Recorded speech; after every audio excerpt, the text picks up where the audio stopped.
Olá, bem-vindos ao nosso Bom Dia Investidor, segunda-feira, dia 15 de julho, e eu vou começar lembrando que no conjunto da semana passada, a Bovespa perdeu apenas 0,18%, o índice encerrando em 103.906 pontos, depois de bater recorde histórico de pontuação em 106.650 pontos. Nos Estados Unidos, os indicadores de bolsa tiveram uma nova semana de recordes históricos e eu cito o Dow Jones encerrando o período com uma valorização de 1,51%. A nova semana por aqui começa com o vencimento de opções referente ao prazo de julho, os investidores tendo que ajustar a percepção para o término da votação da reforma da Previdência no primeiro turno e também o que o recesso pode trazer, além das expectativas com o segundo turno nas negociações da Câmara. O recesso claramente prejudica um pouco, porque deixa os parlamentares expostos aos lobbies, expostos às pressões que podem seguir acontecendo e, com isso, desidratar um pouco a reforma da Previdência. Enquanto ficarmos ali por volta dos 900 bilhões de economia fiscal nos próximos 10 anos, ainda assim poderemos considerar como sendo positivo. No Senado, a situação parece um pouco mais confortável, o placar indica que já dispõe de 42 votos favoráveis à reforma da Previdência, dos 49 que são necessários, portanto, é um quadro um pouco mais tranquilo. Mas essa tranquilidade pode ser aparente dependendo de como a reforma da Previdência será desidratada, tanto no segundo turno ou até, quem sabe, no Senado, com novas emendas, com novos destaques sendo feitos. Durante a madrugada na China, tivemos a divulgação daquela bateria de dados que sai, todas elas referentes ao mês de junho, o preço de imóveis novos crescendo 10,78% no ano, no mês de junho uma valorização de 0,66%. Saiu também o PIB referente ao segundo trimestre do ano, expansão de 6,2%, previsto era 6,3%, e o menor resultado dos últimos 27 anos para o trimestre.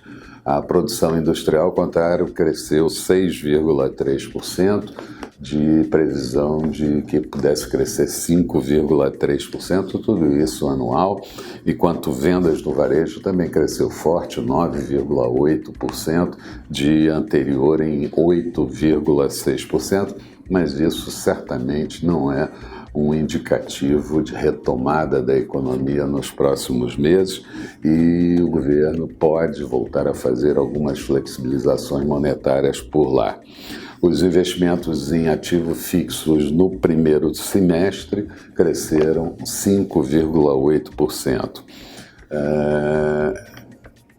A China foi bem recebida com esses indicadores, os mercados por lá tiveram uma madrugada de alta, encerrando dessa forma, e a Bolsa de Xangai com uma alta de 0,40%.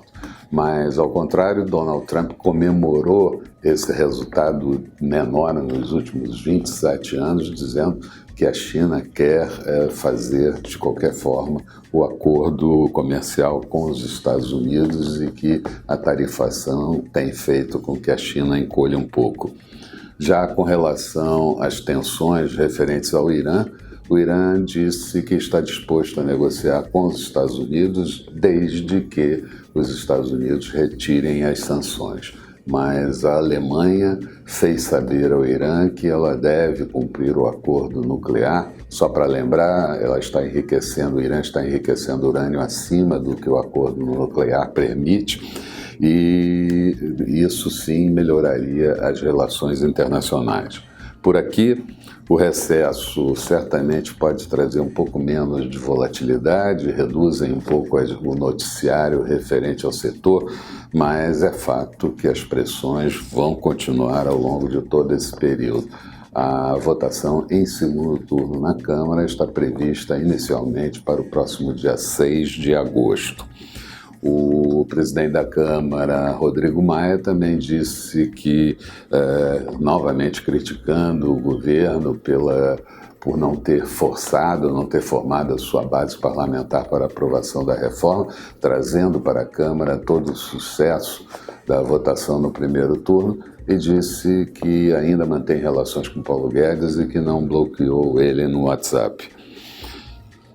Os balanços do segundo trimestre começam a sair nessa semana, basicamente balanços do setor bancário nos Estados Unidos e de empresas de tecnologia, e isso vai mexer pontualmente com as cotações desses ativos no mercado.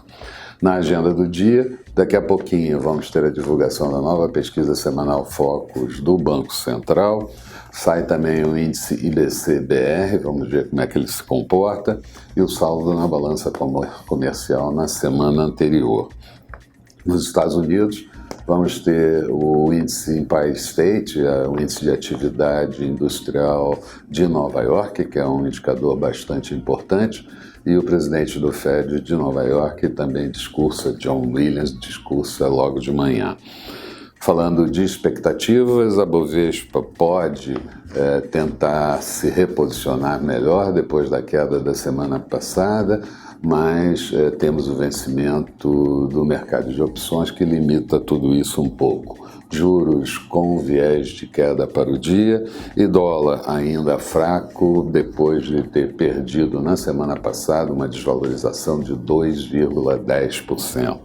Falando de mercados, Bolsa de Londres, agora há pouco, voltava ao campo positivo com uma alta de 0,14%. Paris ainda trabalhava no negativo em 0,11% e Frankfurt no positivo com 0,23%.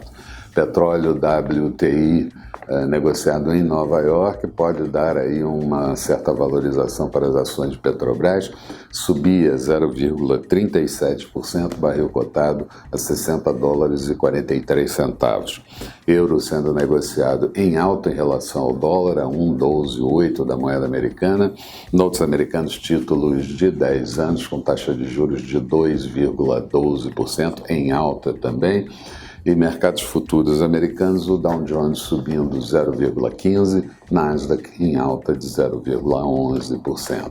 Eram essas as considerações que eu gostaria de fazer de manhã cedo com vocês. Tenham todos um bom dia, sucesso nos negócios, e eu espero com o nosso Boa Noite Investidor lá no finalzinho da tarde. Até lá, então.